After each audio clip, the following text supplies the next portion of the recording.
Alright, Standard 8, Substandard C, describe the nullification crisis and the emergence of states' rights ideology, including the role of John C. Calhoun in the development of sectionalism. Here we see a nullification crisis. In other words, that's going to be one of those north-south tensions that we talked about. I think it's on our list, north-south tensions. And I think the nullification crisis is here. Yep, these are events leading to the Civil War, this nullification crisis. In north-south tensions is sectionalism, this development of sectionalism or the splitting of the country in two. So the focus here is on nullification crisis. We got to define nullification. What does it mean? It's very important for you to know what nullification means. This nullification crisis, as I've told you before, could be an item on the EOCT. And then we need to talk about this states' rights ideology. What in the world is that? Let's look at that, and including the role of John C. Calhoun. He's from South Carolina. He's Vice President of the United States at the time. We're going to look at him, and then this development of sectionalism over this issue of nullification. So our standard focus here is on the nullification crisis of 1832. This is an event. This is a concept you need to be very well aware of when you take the EOCT. So let's look at our themes. States' rights ideology versus nationalism or national rights. Let's put national rights. National rights. Alright. So these are political interactions and conflict over the meaning of federalism. We talked about federalism. That's where the national government and the state governments get to share power over us at the same time. Well, as we go along here and we're experimenting with this new government, arguments occur about the relationship between the national government and the state government, so which one has the most power. So we see these political interactions and conflicts and arguments over power between the state governments and the national government. And then John C. Calhoun, political interactions with the president at that time, Andrew Jackson, here.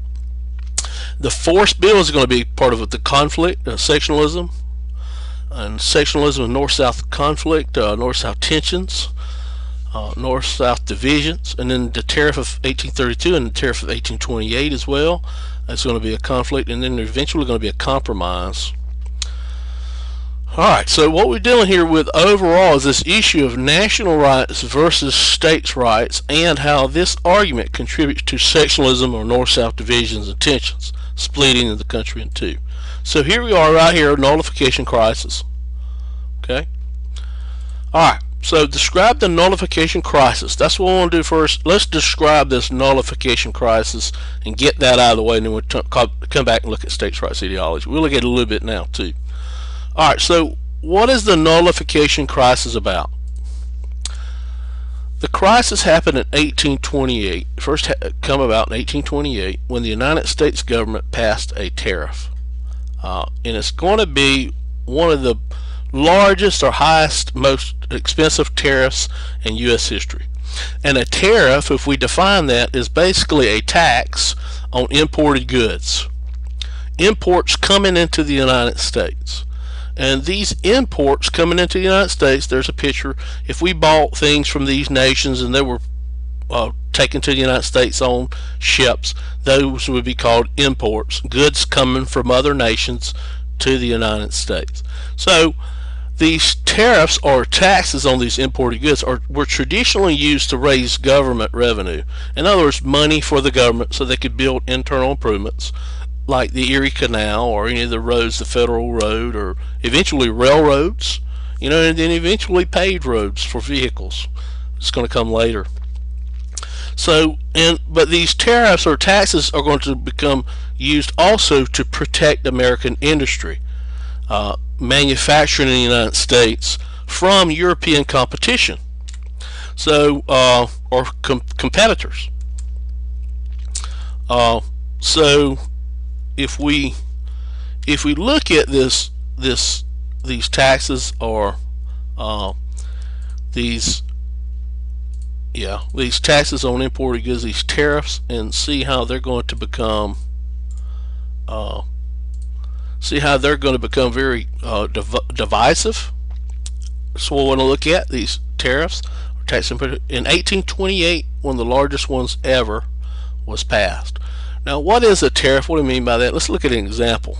All right, let's say that Great Britain has some cloth that it wants to sell to the United States, and it makes this cloth, and then it's going to cost $4 a roll of this cloth in the United States if we were to buy it from Great Britain. So we can buy this cloth from Great Britain for $4. However, in the United States, somewhere in those industries, those textiles industries we talked about, like Lowell, Massachusetts, let's say they make cloth the same roll at $4 a roll. Well, you know, what would keep somebody in the South or anywhere else in the West from buying a roll from Great Britain or anywhere else? You know, or what if the American-made cloth was more expensive? What the United States government would do was it would create this tax on this imported good coming from Great Britain. Maybe this cloth is higher quality at the same price. I don't know. But somebody wants to buy this British good. The United States would put a 25% tariff or add a $1 to the price of the British-made good. Now the British-made cloth is going to cost $5 in the United States. So if you're in the United States and you're looking at a shelf and it has a British cloth for $5 and American cloth for $4, naturally you're going to buy the $4 cloth. So this tariff is a way to keep people in the United States buying, cloth that was made in the United States. And a way this $1 is going to go to infrastructure or other types of expenses. So we see here how tariffs work. These tax on imported goods, they have a dual purpose. Number one, protect American industry. Number two, get money for the government. All right. So Southerners did not like this tariff in 1828. They nicknamed it the Tariff of Abominations, because it's one of the highest in United States history. In record, there was a record high, and Southerners argue that this tariff is unfair, that it's going to benefit these manufacturing companies up north at the expense of southern states. Okay, so this tariff of 1828 is going to cause north-south tensions or sectionalism and split our country apart. It's going to be one of those events. So the Tariff of 1828 reveals his sectional thinking about the economy and sectional political thinking about federalism. In other words, the role of the national government in relation to that of the state government, who has the most power in law, in making law and dealing with these things. So arguments over the fairness of the United States government and its actions, this sectionalism is going to occur over this tariff issue. And the Tariff of Abominations in 1828 was one of the highest recorded tariffs up to that time. Okay. Now, John C. Calhoun is the vice president at the time. He is from South Carolina. He was involved in politics in South Carolina and represented South Carolina. He's president of the United States. He and vice president, excuse me. He and the president of the United States, Andrew Jackson, are going to get into an argument. Here's Andrew Jackson here. They're going to get into this argument over this tariff of 1828. The vice president here, he's going to write anonymously this pamphlet called South Carolina Exposition and Protest. Exposition is a writing. Protests a writing saying they disagree with the tariff of 1828. He's going to argue that the South, his argument was the South was forced to sell cotton to markets throughout the world, and it was unprotected by tariffs by the national government. There were no tariffs on cotton, and that's his argument. And then he said the South had to buy these manufactured goods at extremely high prices while the North is going to benefit from it. So the North is going to benefit at the expense of the South, is what he's saying. Let me see if I can give you a picture or pictorial representation of what I'm talking about. Here's what John C. Calhoun argues. Let's take this example of a shovel. Let's say a shovel made over in France, this French shovel. French business creates this shovel for $2, and it sells it on the market for $2 for this shovel. And let's say that in Massachusetts, at one of these manufacturing places that makes shovels, makes a similar type shovel for $3, $1 more. His argument is this, that the United States government takes this French shovel, because it is foreign, and adds, up to $1.50 tax, or this tax on imported goods, this tariff, and it's going to cause this French shovel to become $3.50. Now, what the U.S. government is doing here is trying to protect this Massachusetts shovel maker and make sure that it makes money and it's profitable. But if you look at John C. Calhoun's point, he says that a Georgia farmer, somebody in the South, is forced to pay $1 more for a shovel. So they could have bought this shovel for $2. Now, given this choice between $3.50 and $3, they pay $3. In other words, a southern farmer would rather pay $2 for the French shovel. So he's saying that the northern manufacturers are going to benefit from this extra dollar, but that southerners could have purchased the shovel for $2, so it's their dollar that is lost. And I hope you understand this point that I'm trying to make. What John C. Calhoun was saying is that this benefits one section of the country over another. It benefits the North, New England manufacturers of the agricultural South. So he's saying that this is unconstitutional.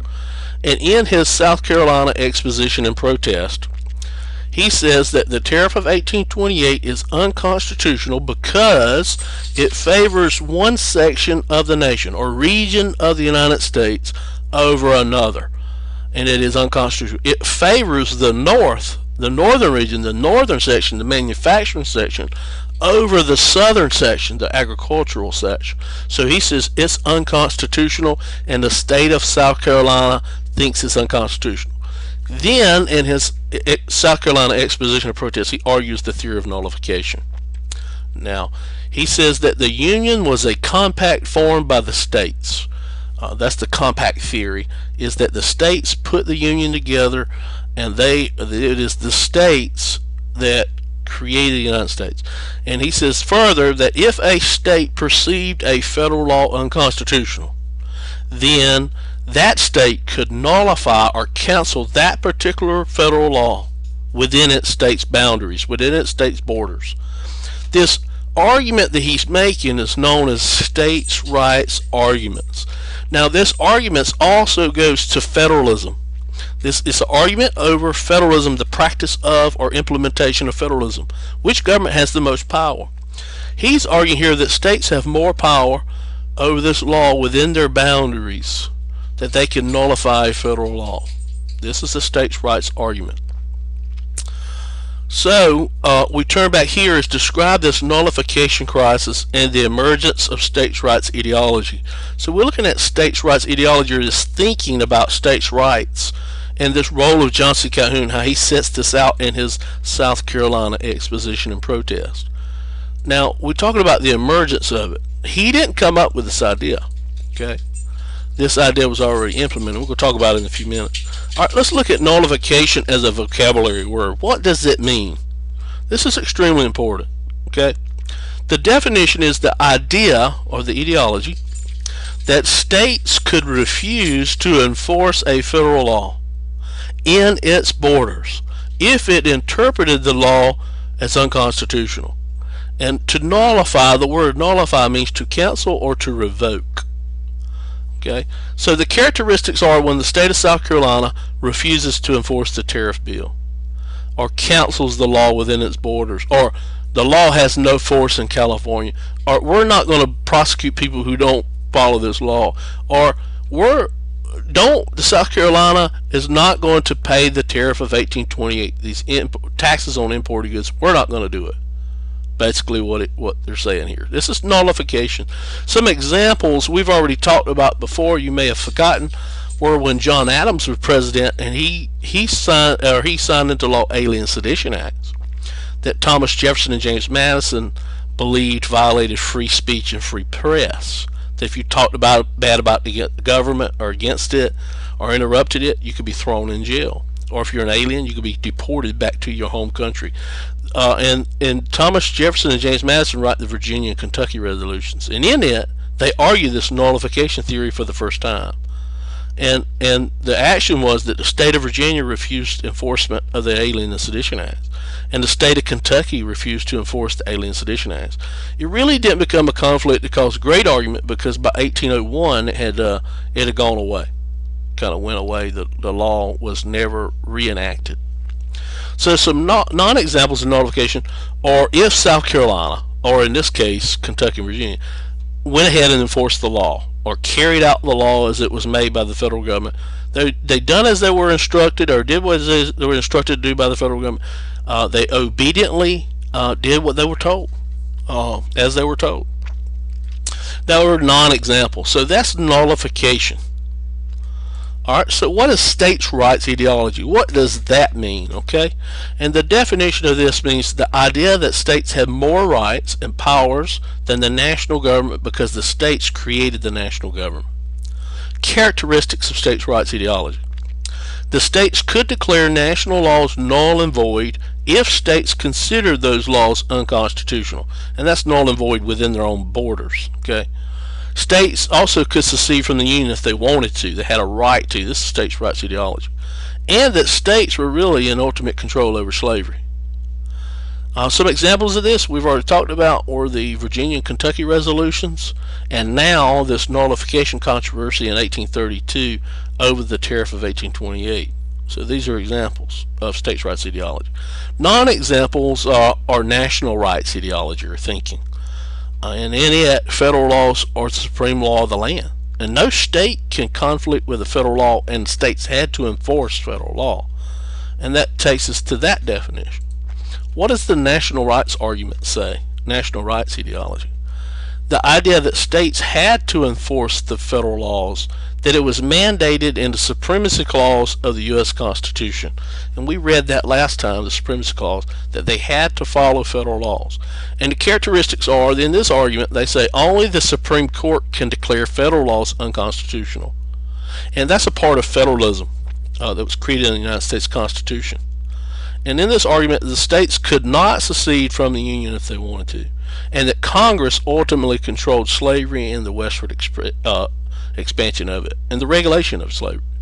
So some examples of national rights would be the court case Marbury versus Madison in 1803, in which under John Marshall as Chief Justice, they ruled that the Constitution gave the Supreme Court, that's the judicial branch, the power of judicial review. And with this judicial review, we mean the power to declare federal laws made by Congress unconstitutional. In other words, states didn't have this power. The Supreme Court had the power to review any law made by Congress and had the power to review it and say if it's constitutional or not. That the states did not have that power. Some non-examples of national rights are that of nullification theory and states' rights ideology. The idea that states could declare national laws null and void. So we see this idea first originates with the Alien and Sedition Acts under John Adams. And these two men here, Thomas Jefferson and James Madison, wrote the Virginia-Kentucky resolutions here, saying that the Alien and Sedition Acts violated freedom of speech and press. Since it was unconstitutional, the state of Virginia and the state of Kentucky had a right not to enforce this law. Okay, so states have fundamental rights that the federal government cannot abridge. That's part of the argument. The U.S. Constitution exists as a compact between the federal and state governments, and states can nullify federal laws that they judge to be unconstitutional. This is this idea of states' rights. So South Carolina takes action and in its legislature passes a law of nullification, cancels the Tariff of 1828 and 1832, says we're not going to enforce them. And within that law was language refusing to abide by the tariffs or to enforce them. Now, in this, our standard 8C is how does this develop into sectionalism? North-South divisions, North-South tensions. The President of the United States asked Congress for a force bill. And force means he wanted to use force to go to South Carolina and make South Carolina enforce the Tariff of 1828 and 1832. Now here's the President of the United States of this national government wanting to go into South Carolina with a military force. He wants to take the army to South Carolina and go into South Carolina, occupy it, and force South Carolina to abide by the national law, the Tariff of 1832 and the Tariff of 1828. This is an invasion of South Carolina by the national government. If that doesn't tell you we're going to have a civil war coming, I don't know what will. So Andrew Jackson privately says that he when he got there, he was going to hang John C. Calhoun from a tree. Now these are some serious divisions and tensions going on here that were well on their way to becoming a civil war at this time. So what we see here essentially is this national rights argument.